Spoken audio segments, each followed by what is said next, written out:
Hi guys, our presentation today is gonna be about a legendary cult film which I'm sure that everyone should have heard of, Back to the Future.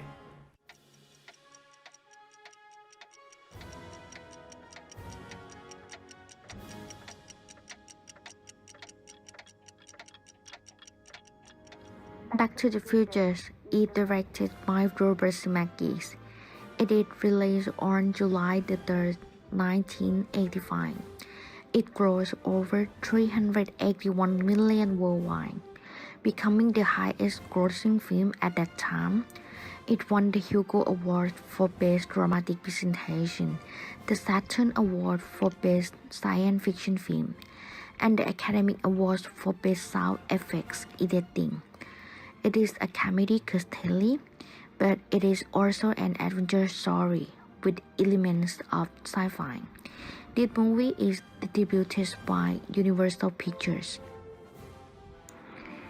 Well, the film opens on Dr. Blau's room full of clocks ticking, to represent that this film is about time. Marty McFly, a high school student, is accidentally thrown back in 1955.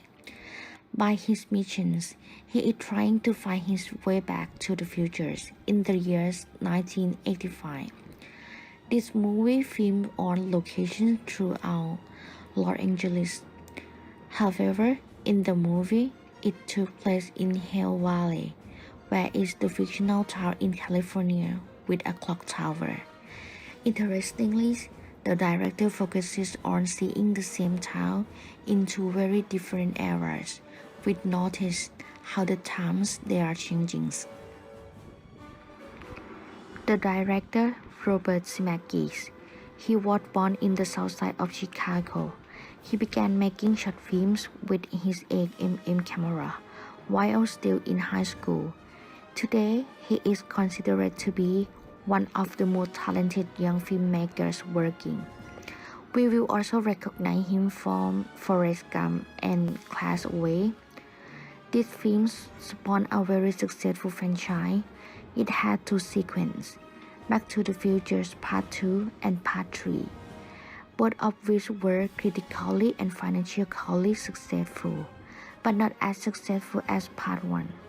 Besides movies, it inspired an animated TV series, a theme park, and video games. Interestingly, the special visual effects for Back to the Future were cooperated by George Lucas Industrial Light and Magic, also worked on Return of Jedi and Indiana Jones. Moving to the characters, Michael J. Fox as Marty McFly. Marty McFly is the main character and the son of George McFly and Lauren McFly. He was a cool teenager who likes playing guitar and skateboard. He is a close friend with Dr. Blau, who gets him involved with this time travel. Another main character is Dr. Blau, was played by Christopher Lloyd. He is a crazy smart scientist who invented the DeLorean time machine. It is made from a sport car and plutonium. However, authors assume that he is a crazy and so wacky. On the other hand, Biff was taken by Tom Wilson. Biff is the main antagonist. He is a bully and violent man that his behavior had not changed at all in both the past and present. He is one who causes George McFly, or Marty's father, to face a difficult life. This is Marty's parents, Lee Thompson as Lauren, Crispin Glover as George McFly. Also, the special guest is Einstein. He is Dr. Blau's pet. Now, it is a movie time!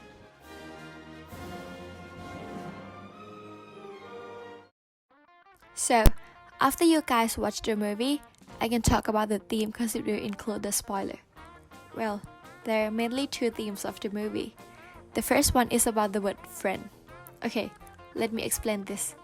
The movie came from the fact which the co-writer, Bob Gale, explained to the interviewer that he once dreamed of the situation like, what if he had become his parents' friend, or going to the same class with his parents. He stated that this idea actually popped up in his mind since he went to visit his parents in 1980 and saw his father's yearbook.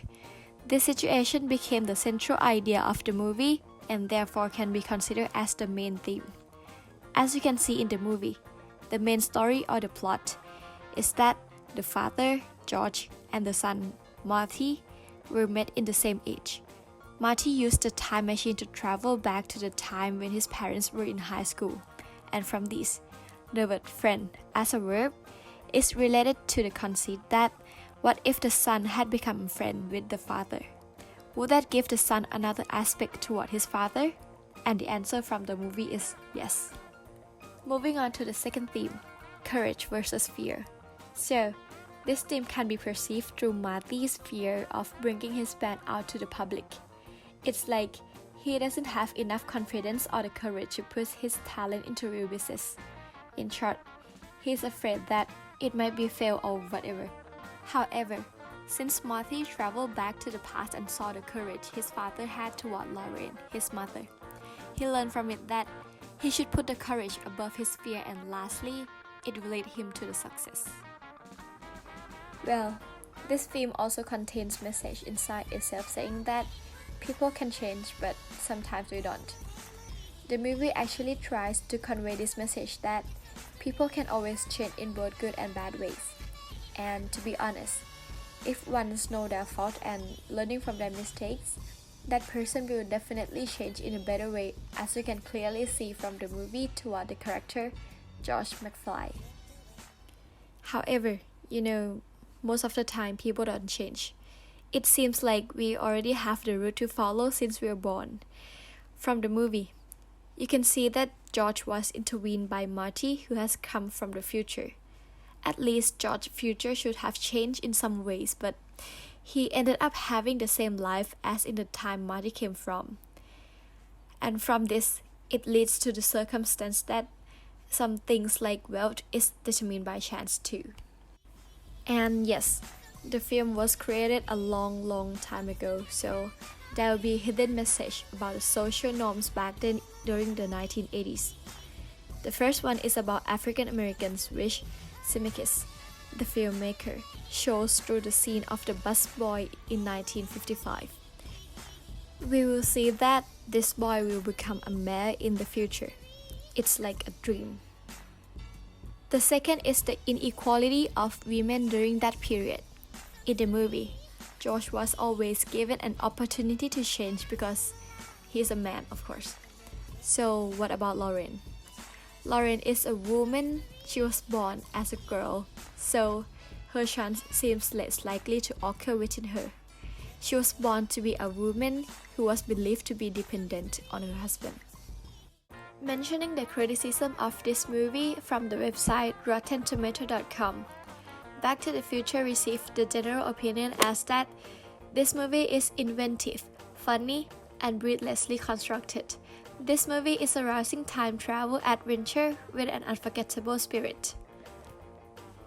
So, Back to the Future received 96% from the tomato meter or the critics and got 94% from the ordinary audience.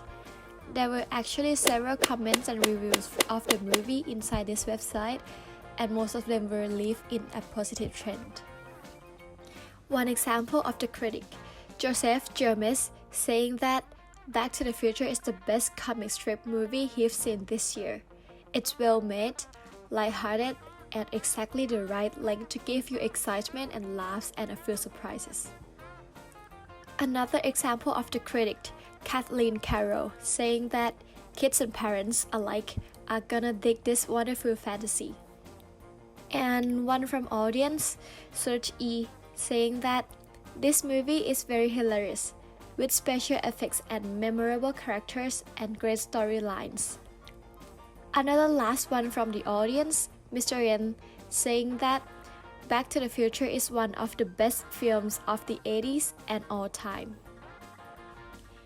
And another criticism of this movie is from the website metacritic.com. Back to the Future received 87% from the critics and rating 9.0 from the audience or the users of this website. To clarify, Back to the Future received no negative rating from the critics, but instead received 30 negative ratings from the audience, overall approximately 700 people.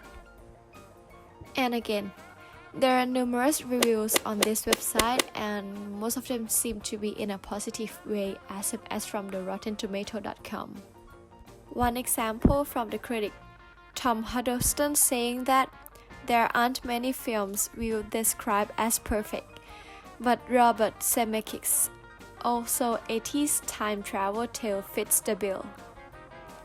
Another example from the critic Gene Siskel saying that, so what we have in the middle of Back to the Future, this seeming kids movie full of screeching cars, special effects, and lightning storms, is nothing less than an adult revelry. And if families could be persuaded to see this film together, it might touch off a long night of sharing between parents and children. And there are also the examples from the audience. One saying that the genius here cannot be understated. Films like this get made all the time and flop, but this one hit the nail on the head. There are more memorable lines and scenes from this movie than all the other movies from 1986 combined. Doc Brown was so fun to watch. And another example from the audience saying that Back to the Future is a very entertaining movie. She can watch this anytime. It is such unforgettable sci-fi film, memorable characters and solid writing. As you can guess, this cult film definitely carries the cultural stuff, as it would seem to be different due to changes through the period of time. These things seem to be the norms for those people during the 1950s, but then it turns to be only the past for those people in 1980s and the modern people. Here are some examples of the cultural Easter eggs from the movie I list for you. The first one to recognize is the soft drinks that Marty tried to order at the diner in 1955. During the 50s, the tap market was decreased and replaced by the rise of Diet Coke, and the name of Pepsi Free was no longer used since 1987. The second one is the adult theater. To explain, the Hill Valley was so popular as it was used to play the X-rated movie. However, the rise of the internet happened at the same time with the decline of this theater. Adults therefore changed their mind to watch pornography in private, as they preferred until today. The third one is about the perspective towards Libyan terrorists. In 1955, Libyan was referred as the terrorism, as you can see when Doc Brown referred to them after stealing their plutonium. But as time passed, people no longer call them the terrorists because the relations between America and Libya was even more peaceful and stable. Back to the Future therefore was the last comedy movie having plutonium as a story plot. The fourth one is about political trend. The scene when Marty told Doc Brown in 1955 that Ronald Reagan was gonna win the election in 1985, Doc Brown thought that Marty was crazy and didn't believe what Marty had said. Reagan actually was a movie star during 1955, so that's why. It shows that no one can predict the political trend as it is unpredictable. Like, who would think that Trump's gonna win the previous election, right? So now let's talk about Back to the Future cast and how their lives have changed. Back to the Future was a massive hit upon its release in 1985, and it turned stars Michael J. Fox and Christopher Lloyd into two of the biggest box office draws of the 80s. So first, let's talk about Michael J. Fox, who performed as Marty McFly in this film. Well, generally, he was coming in to replace Eric Stoltz after Stoltz had been shooting for several weeks on the film. Michael J. Fox was the first choice for the role. However, Fox was filming a TV show called Family Ties, and the show producer refused to let him off the show because he was considered crucial to the show's success. After seeing a rough cut, Steven Spielberg, the writer and director of Back to the Future, decided that Stoltz had played the role too seriously for a comedy, and Fox's schedule eventually opened up, so Stoltz was replaced by Michael J. Fox. Following the Back to the Future trilogy, the Canadian actor stars in hits like 1987 Teen Wolf, 1987 The Secret of My Success, and 1991 Doc Hollywood. In 1991, he was diagnosed with Parkinson's disease at 29, but continued acting and taking smaller roles. Unfortunately, his symptoms got worse, so he moved into voiceover work in projects like Stuart Little and Disney Atlantis The Lost Empire. He remarked that he might not have stayed an actor if he had not landed his star-making role as Marty McFly. Next is Christopher Lloyd, who played as Doc Brown, the man responsible for inventing the first time machine out of a sport car. Christopher kept his run of hits like Star Trek Chapter 3 The Search for Spock in 1984, Who Framed Roger Rabbit in 1988, and The Addams Family in the 90s. Since then, he has taken on numerous smaller roles both on the big screen and television, appearing on recent TV hits like The Big Bang Theory and NCIS. Next is Crispin Glover, who plays as George McFly. In the years since Back to the Future was released, he sparked controversy and a legal fight when he decided not to reprise his roles as George McFly in the sequels. A new actor was made up to look like Crispin and was mixed in with archive footage of Crispin without his permission, so he sued the film producers and was awarded $1 million. Since then, he has become known of his constantly eccentric roles in films like the Charlie's Angels film in the early 2000s, and more recently, he appeared in 2010, Alice in Wonderland.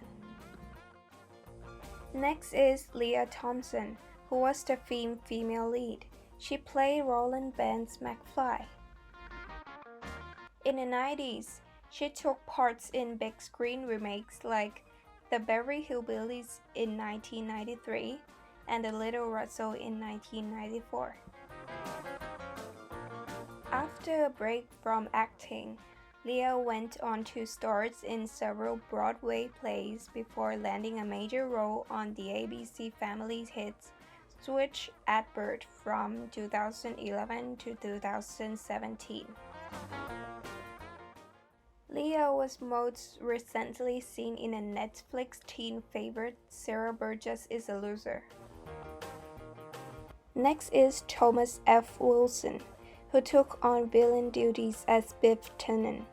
The Back to the Future franchise would be nothing without him, because he went on to star in all 3 features films and the animated TV series. Since then, Thomas has become a voiceover veteran with roles on Batman the Animated Series, Gargoyles, and SpongeBob SquarePants.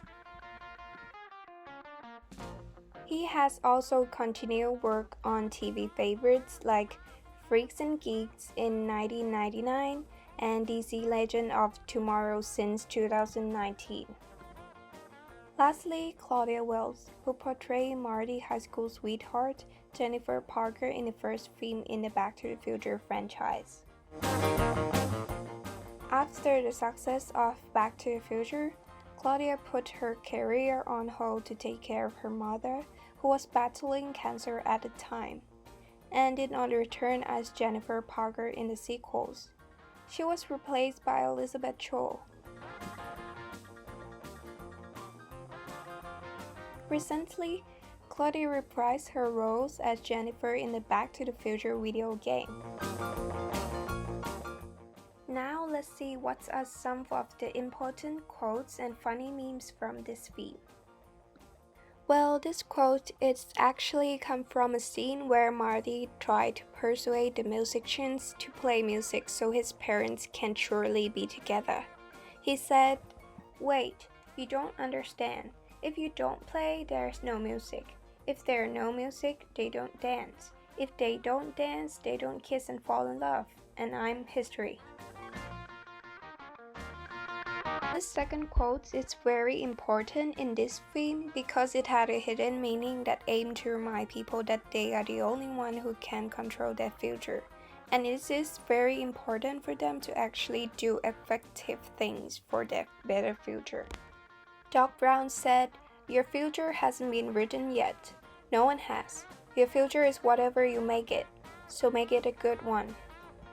Don't you think that this is a very iconic quote? This quote comes from a scene when Marty finished playing a song that's very popular in the future, and he did such an incredible job. He said, "I guess you guys aren't ready for that yet, but you kids are gonna love it." And yeah, I put this song as our background music. And now it's time for our funny memes. Well, this one Doc said, "Oh my god, they found me. I don't know how, but they found me." Yeah, as you can see, he puts his name on his truck. I think this meme is actually very funny for me. This is a parody from Call Me Maybe, and it said, "Hey, I just met you, and this is crazy. Well, but I'm from the future, and I'm your baby." And this is our final memes. Marty, whatever happens, don't ever go to 2020. Obviously, as you can see, these whole crazy things.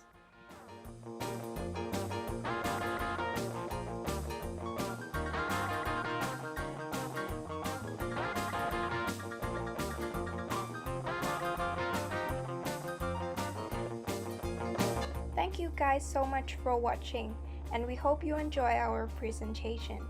Bye!